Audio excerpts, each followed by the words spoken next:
चलिए तो आज हम आपको बताते हैं एक मौलाना ने जिस प्रकार से अभद्र टिप्पणी के साथ योगी आदित्यनाथ जी की माता के ऊपर की थी आज वो। तो दोस्तों ये वही मौलाना है जिसने योगी आदित्यनाथ जी की माता के ऊपर अभद्र टिप्पणी की थी, गोश वाली बात की थी। ये रमज़ान के टाइम पर इसने अपनी तीखी टिप्पणियों के कारण काफ़ी ज़्यादा सुर्खियों में रहा इस व्यक्ति भाई। और अब ये मौलाना मतलब पुलिस से रहम की भीख मांग रहा है। यूपी एसटीएफ की टीम ने इसको धर दबोचा है और अब देखो इसकी क्या बात है, चलिए सुनाते हैं आप। अब्दुल्ला सालिम कासमी अपने एक जुर्म का एतराफ़ कर रहा हूँ। 5 मई सन 2024 को ज़िला भागलपुर के एक बस्ती में मीरानचक में एक समाज सुधार तालीमी अवेयरनेस कॉन्फ्रेंस में मैं हाज़िर हुआ था और उसमें मेरी स्पीच हुई थी। उसी बीच में मेरी ज़ुबान से कुछ ऐसी गंदी बातें निकली। उत्तर प्रदेश के सीएम साहब के माता के लिए जो मेरी ज़ुबान से नहीं निकलना चाहिए था। मैं अपनी इस गलती का बिल्कुल हाथ जोड़कर अपना एतराफ़ करता हूं और अपनी इस माफ़ी मांगता हूं कि आइंदा से ये गलती मुझसे नहीं होगी। और मैं ये पैगाम तमाम साथियों को देना चाहता हूं, देशवासियों को, कि अपनी स्पीच में, अपनी तकरीरों में ऐसी बात न कहें कि जिससे किसी व्यक्ति की या किसी धर्म की किसी को तकलीफ़ पहुँचे और फिर आपसे माहौल बिगड़े। तो अपने इस जुर्म का मैं दिल की उससे माफ़ी का तलबगार हूँ कि मुझसे आइंदा कभी ये गलती नहीं होगी। और मैं खुसूसन उत्तर प्रदेश के सीएम साहब से भी माफ़ी का तलबगार हूँ कि मेरी ज़ात से कोई तकलीफ़ पहुँची है तो हमें माफ़ फरमा दें। बिहार के पूर्णिया में छिपकर बैठे इस मौलाना को उत्तर प्रदेश की एसटीएफ टीम ने धर दबोचा, और वो भी उस समय जिस समय ये सोच रहा था कि ये अब छुपकर बच जाएगा, लेकिन ऐसा नहीं हुआ। 83 थानों की पुलिस ने इसको धर दबोचा है। इसके पीछे पड़े थे और अब ये सोच रहा था कि ये बच जाएगा, पर ऐसा नहीं हुआ क्योंकि इसने योगी आदित्यनाथ जी की माता के ऊपर अभद्र टिप्पणियाँ की है, जिसके कारण ये सुर्खियों में था और आज भीगी बिल्ली बना हुआ है। जिस तरह से आप देख सकते हैं कि किस तरह से ये काँप रहा था। और पहले कुछ समय पहले की बात करें तो ये अपने मन से दहाड़ते हुए बोल रहा था और आज किस तरह से काँप रहा है आप स्वयं देख सकते हैं। पुलिस की कस्टडी में आते ही पसीने छूट गए, भीगी बिल्ली बने कुछ इस तरह से। तो देखिए कि इनको सहारे की आवश्यकता लग रही है।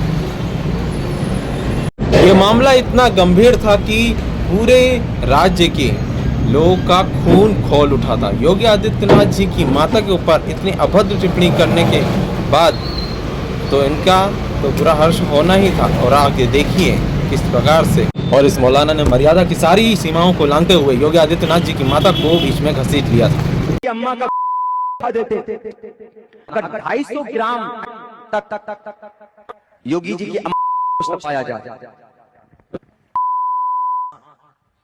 तो उनकी ये घुटने से नीचे छेद करने का ऑर्डर, गोली से छेद कर। इसके बाद जो हुआ वह इतिहास है। देश के 83 थानों में जाकर इस मौलाना के खिलाफ एफआईआर दर्ज हुई। बलिया से लेकर अलीगढ़ तक, लखनऊ से लेकर गोरखपुर तक, बीजेपी कार्यकर्ता से लेकर आम जनता तक सड़कों पर उतर आई। इतना ज़्यादा आक्रोश हो गया कि मौलाना के पुतले तक फूंके गए। लेकिन आप देखिए कि साथ ही साथ उस पर कार्रवाई की मांग की गई। जिस तरह से आप देख रहे हैं कि उनके पुतले जलाए गए थे और इन्होंने जिस प्रकार से अभद्र टिप्पणी की थी, आज इनका बुरा हाल हो चुका है और आज ये अपनी माफ़ी की गुहार लगा रहे हैं। जिस प्रकार से यूपी की एसटीएफ टीम की कस्टडी में आए हैं, जब से इनकी हालत छूटी हुई और यूपी पुलिस पूर्णिया में घुसी और इस मौलाना को धर दबोचा। इस दौरान यूपी की पुलिस की कस्टडी में आने के बाद उनके सवालों के सामने इसके पसीने छूट रहे हैं। उसके ये प्रोग्राम के दौरान जिस प्रकार से दहाड़ लगा रहे थे, आज ये इनकी आवाज़ नहीं निकल रही। और देखिए अपनी माफ़ी की गुहार किस प्रकार से लगा रहे हैं। चलिए चलते चलते आपको सुनाते हैं। इस मौलाना की ये गिरफ्तारी ये सिर्फ ये छोटी सी घटना नहीं, ये बहुत बड़ा मैसेज है उन लोगों के लिए जो किसी की भी माता बहनों के लिए अभद्र टिप्पणी कर देते हैं। और ये मौलाना को देखो आप जिस प्रकार से मंच से दे रहे थे, उसके पश्चात आप पुलिस कस्टडी में जैसे ही दबोचा गया तो ये सहारा ढूंढने लगे और अब यह पुलिस यूपी की पुलिस से गुहार लगा रहे हैं माफ़ी की। चलिए चलते चलते आपको ये भी सुना देते हैं। मैं अब्दुल्ला सालिम कासमी अपने एक जुर्म का एतराफ़ कर रहा हूँ। 5 मई सन 2024 को ज़िला भागलपुर के एक बस्ती में मीरानचक में एक समाज सुधार तालीमी अवेयरनेस कॉन्फ्रेंस में मैं हाज़िर हुआ था और उसमें मेरी स्पीच हुई थी। उसी बीच में मेरी ज़ुबान से कुछ ऐसी गंदी बातें निकली। उत्तर प्रदेश के सीएम साहब के माता के लिए जो मेरी ज़ुबान से नहीं निकलना चाहिए था। मैं अपनी इस गलती का बिल्कुल हाथ जोड़कर अपना एतराफ़ करता हूं और अपनी इस माफ़ी मांगता हूं कि आइंदा से ये गलती मुझसे नहीं होगी। और मैं ये पैगाम तमाम साथियों को देना चाहता हूं, देशवासियों को, कि अपनी स्पीच में, अपनी तकरीरों में ऐसी बात न कहें कि जिससे किसी व्यक्ति की या किसी धर्म की किसी को तकलीफ़ पहुँचे और फिर आपसी माहौल बिगड़े।